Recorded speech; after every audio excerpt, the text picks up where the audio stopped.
anh tìm một cô gái để giới thiệu cho anh chỉ muốn ở bên em thôi, hay là cho anh tên ở cùng em đi, được không? Anh đi với bạn đồ nhá.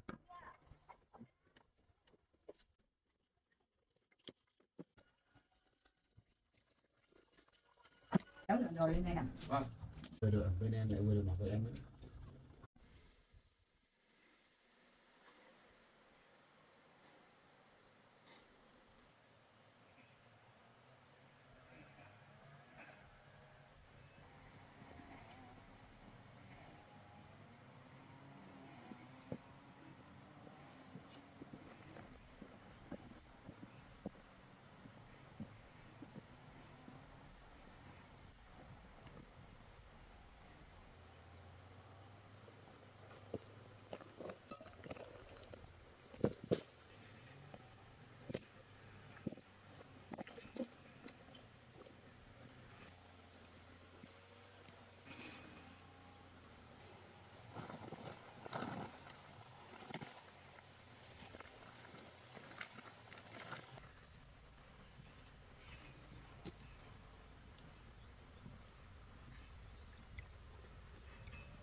chuối gì đấy? Đây là cái nón trong này.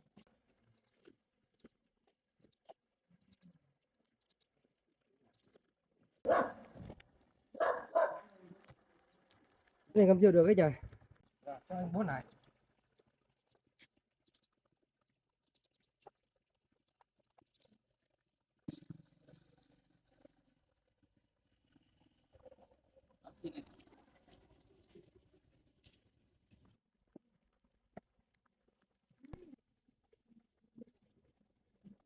Đó là bán rồi.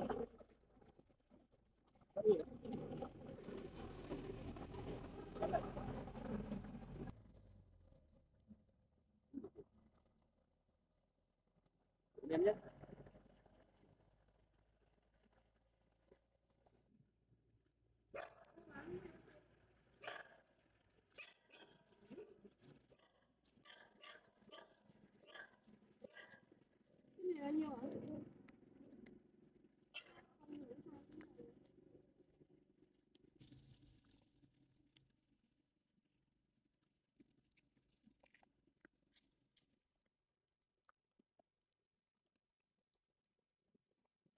Là gì ấy chị?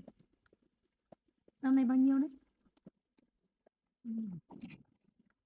Có ốc không?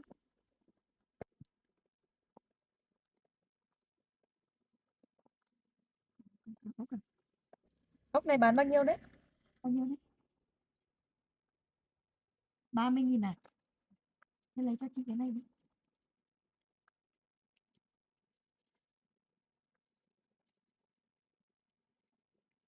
Cho chị mở lên nhé.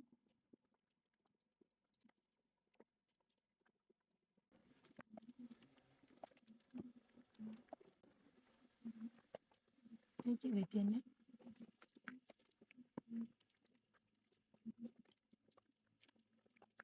Không đủ tiền à? Thế thôi, cái chuối này bao nhiêu đấy? 5.000 à? Bạn với một nải chuối thôi. Chị lấy thêm một nải chuối nhé. Còn 5.000 chị cho em nhé. 5.000 chị cho em nhé. Được nhé.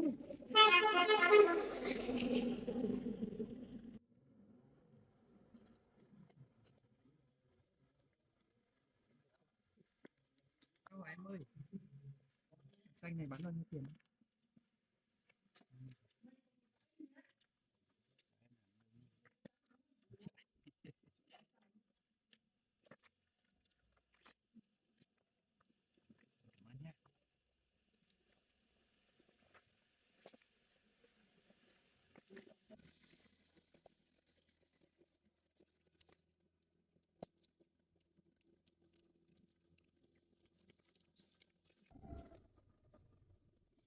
Sao bố quá đáng thế nhỉ? Tự dưng đi giới thiệu cho mình bạn gái mới, có quen biết gì cô ấy đâu. Mình sẽ không nghe lời bố đâu. Mình phải lấy được em Mận á. Ngoài em Mận ra, mình sẽ không yêu ai nữa đâu. Ơ, kia sao nhìn giống Mận thế nhỉ? Trời mưa này sao? Em lại đi lấy hàng để bán à?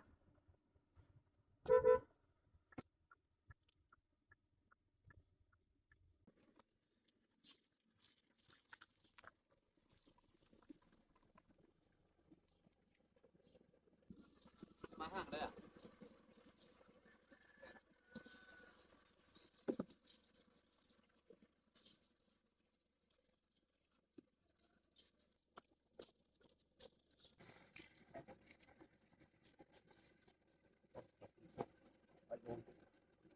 Anh đang định lên nhà em đây.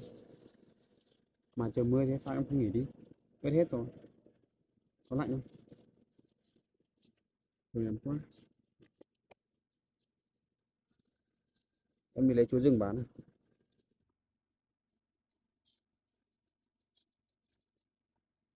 Em định nói cái điều mà hôm bố anh kéo anh về đấy.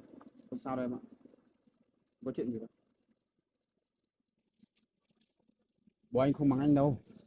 Chỉ là bố anh lo cho anh nên bố anh làm thế thôi. Sao đấy?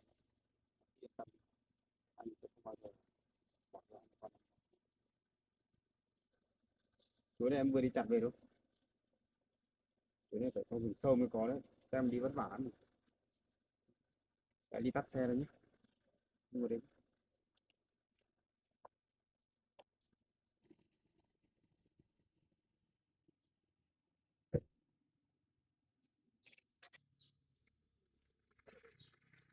em chặt được nhiều.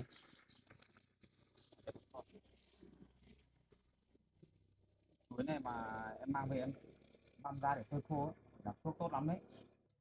Cái này ấy, em cứ mang về đi, sau này em băm ra, phơi khô xong mang ra chợ bán. Họ thích lắm cái này ấy. Cái này họ mua về họ ngâm để làm thuốc ấy, ngâm với rượu này, tốt lắm. Cái hôm anh từ nhà em về, em vào khóc nhiều, khóc nhiều. Lớn rồi, không khóc nữa nhá, anh có bỏ em đâu mà. Hôm đấy là bố anh bắt anh về anh mới về thôi. Thật ra là hôm đấy anh về ấy, anh chẳng muốn về tí nào. Bố anh cứ bắt anh về anh mới phải về. Bố anh tìm một cô gái để giới thiệu cho anh. Bố anh là như thế, anh không vui một chút nào. Anh chỉ muốn ở bên em thôi. Em đừng lo lắng nhé, trong trái tim anh ấy chỉ có mình em thôi. Thôi, tối nay mình mang về để băm ra đi, mang đi bán đi, giá cao hơn đấy. Mình dọn đi thôi là đi anh kìa. Này em đi chặt sao?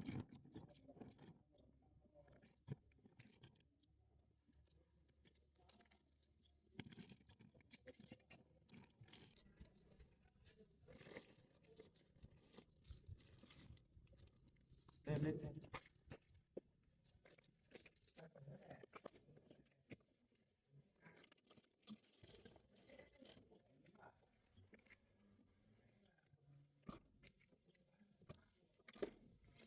Lên xem. Lên xem. Áo bẩn á, không sao đâu. Xe bẩn không sao đâu. Lên xem.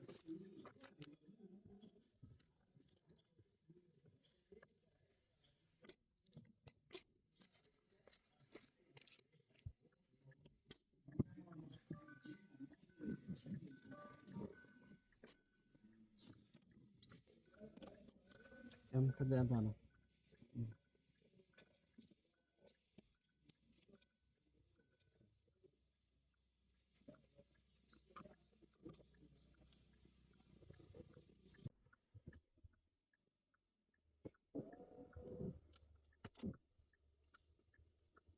Em có lạnh không?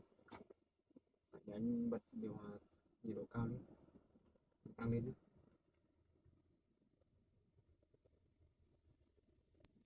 Sao em đi bán hàng xa thế? Em đi bộ thì bao giờ mới đi về đến nhà được?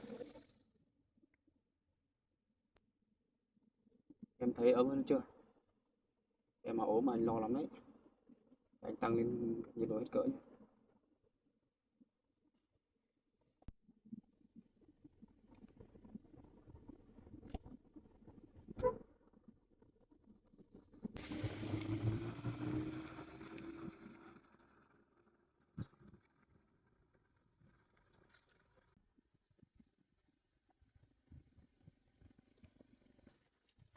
Bấm bấm bấm.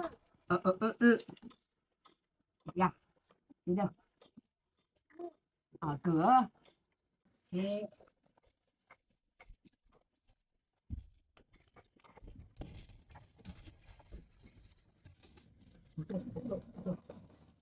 tôi này. Đấy, được thì đấy.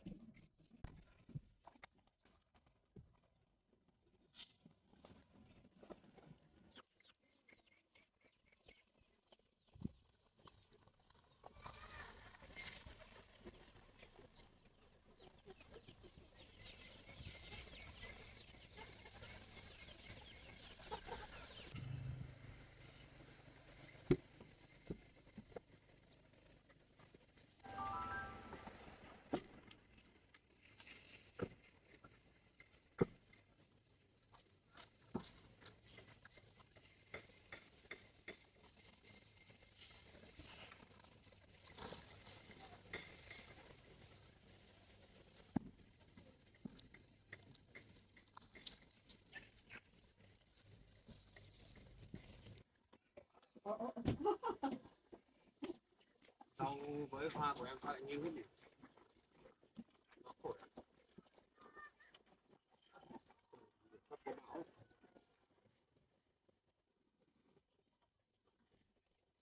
Nó khổ hết rồi. Sao đây em ạ? Cứ để đấy. Vân vân em ạ.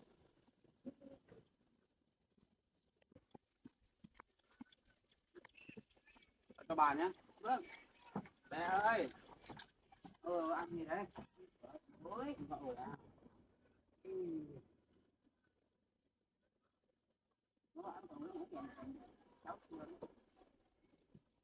Vào nhà đi nhỉ, gió quá. Gió quá thôi, vào trong nhà ngồi nhá, như này. Chỉ chơi trong nhà thôi nhá. Đây. Bé, này, hãy chụp bé nào. Đây bé nào. Đứng dậy đi, đúng rồi, ngoan lắm. Thích bé à? Thích bé thì lên đây ngồi nhá. Thích bé thì lên đây ngồi nhá. Đây, hình đi. Tặng yêu quá nhỉ. Tìm cái gì đây? Mẹ tìm cái gì? Cất rồi. Bà em cất rồi. Bà cất rồi.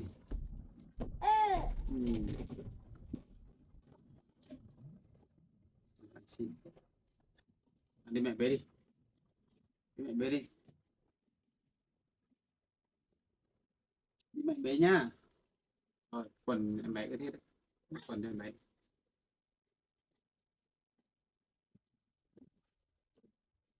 Trời nhìn sắp mưa bà nhỉ?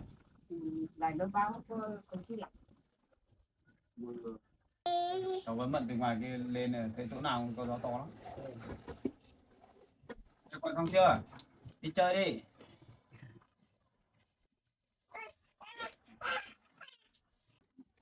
Cháu xuống hộ mận băm bít chuối hộ cùng em công ty nhé. Anh đi chuẩn bị đồ để thái cái chuối vậy.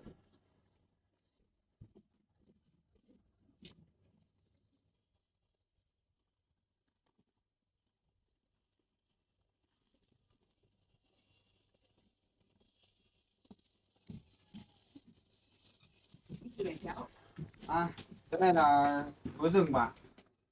Cái mận đi chặt về bán này. Nó bảo mận mang về để lát ta mang đi khô khô để mang đi bán đấy bạn. Cái này là tốt lắm. Vâng.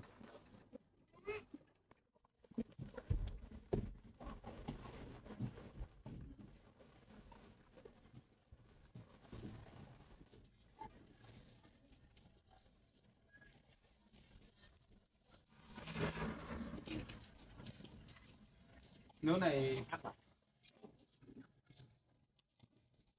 anh rút ở ngoài cái ra.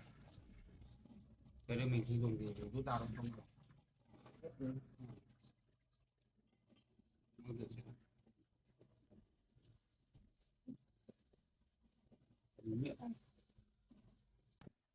Em đi làm xong mang cái mùi đi làm dễ, mang cái bao to đủ.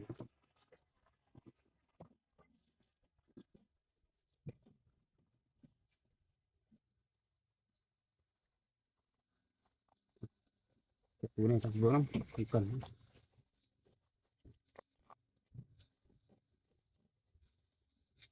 Không cần đeo lên em ạ.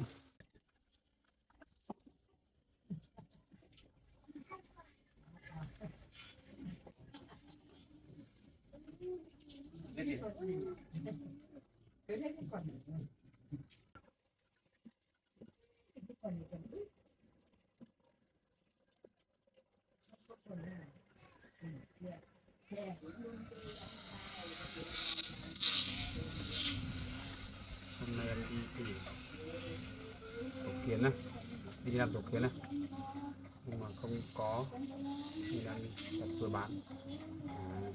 Anh hiểu rồi.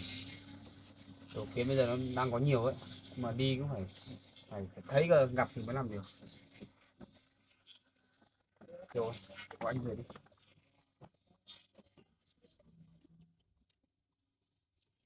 Lấy dao đi.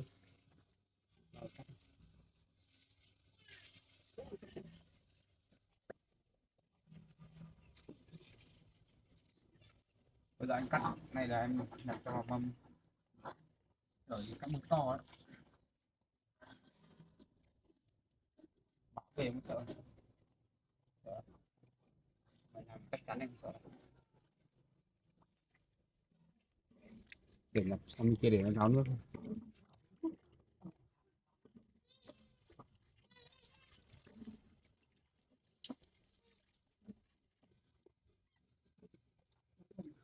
Ba trông cháu cẩn thận nhá. Cái thớt đầu em nhỉ? Đấy mới chuẩn bị băm.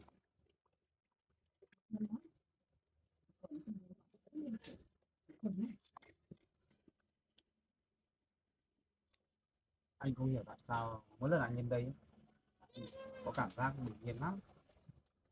Mà thì bố anh cứ bắt anh đi yêu người này người kia, bắt anh chia tay em đi. Lắm. Lên đây ở với em hay là cho anh tên ở cùng em đi, được không? Anh nhìn nhà anh mệt mỏi lắm rồi, bố anh cứ anh chia tay em. Nên ở đây thật nhé, thật nhé.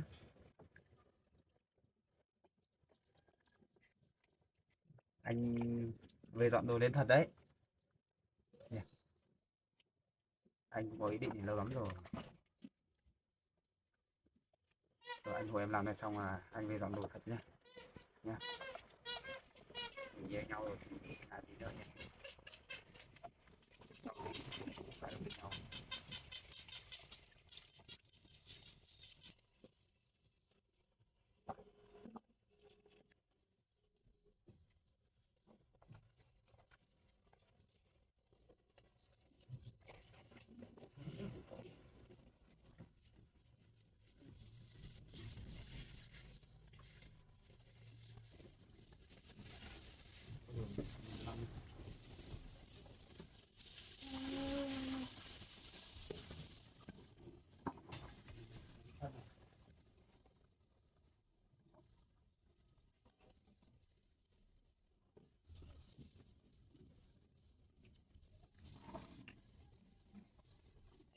Để em ngồi bên đấy nhé.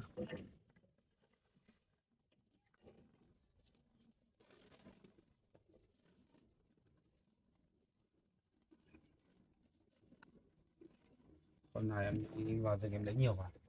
Để em chỉ thái ra em phơi khô thôi. Hoặc là chợ bán.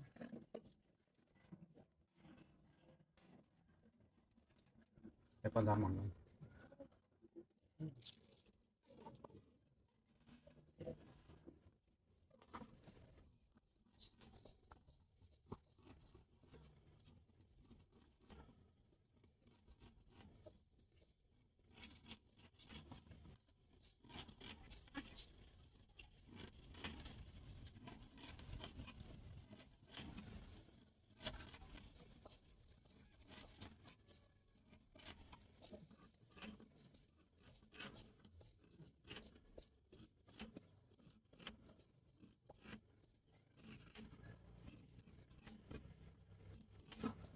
Giữ ra nhé.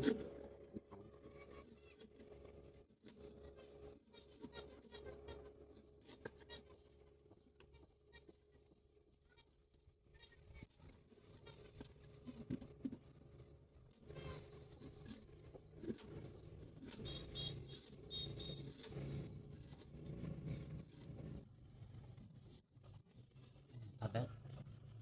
Anh dọn đồ lên đây là thật. Việc của bố anh thì là kệ bố thôi. Mình chỉ cần được ở bên nhau đã, chuyện đồ tính tiếp, được không? Anh về dọn đồ thật nhé. Thế em thái anh nhé. Anh về dọn đồ, anh chuẩn bị đồ, dọn nhà lên đây với em thôi. Không sao đâu. Em ở nhà thái nhé. Anh đi về dọn đồ đã. Về lụi này.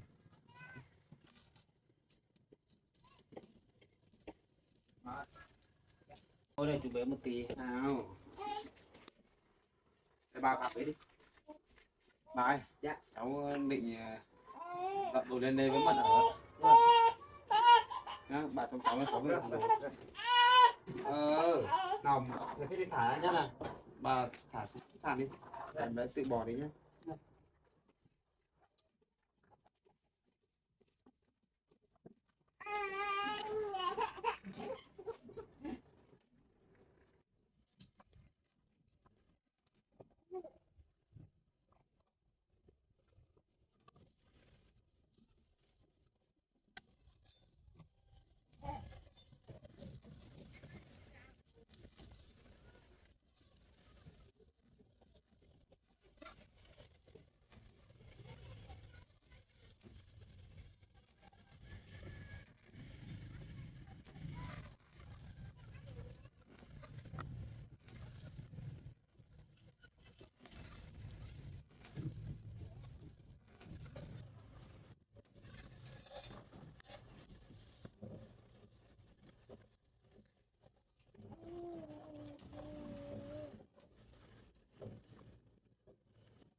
Đây. Đây.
Xỉ mùi to.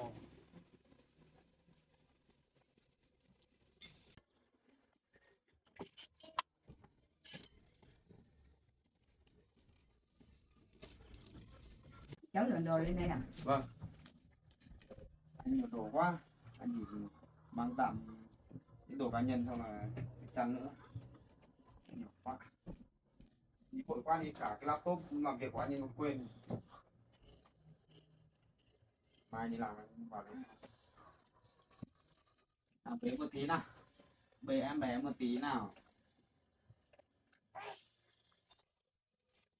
Hôm nay cho chú về ở với con nhé. Nhé. Ở với chú cho vui nhà vui cửa nhá.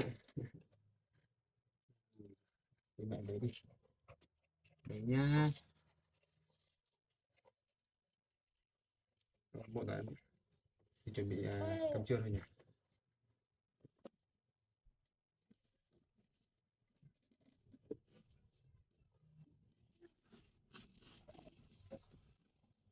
Trời ơi, xì rồi em ạ. Sắp mưa to đấy. Phải làm nhanh. Cơm đấy. Em để nồi cơm nhé. Nhóm lửa nhé.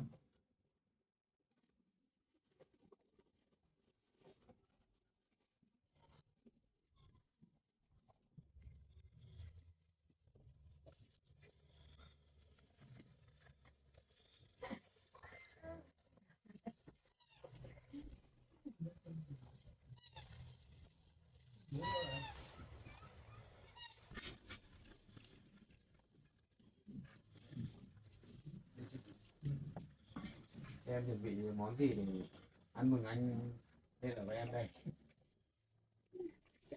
Nào, có món gì ngon nào tiếp đãi anh nhỉ? À, anh lên đây ở với em có mừng, có vui không? Không sao đâu. Nên là anh ở trực tiếp bên em luôn, vừa được ở bên em lại vừa được bảo vệ em nữa.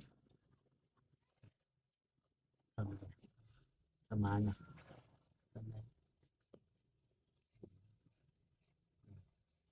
Cho mình nấu cơm ăn đi nhỉ.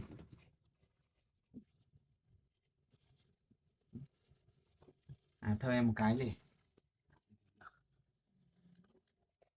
Được chưa?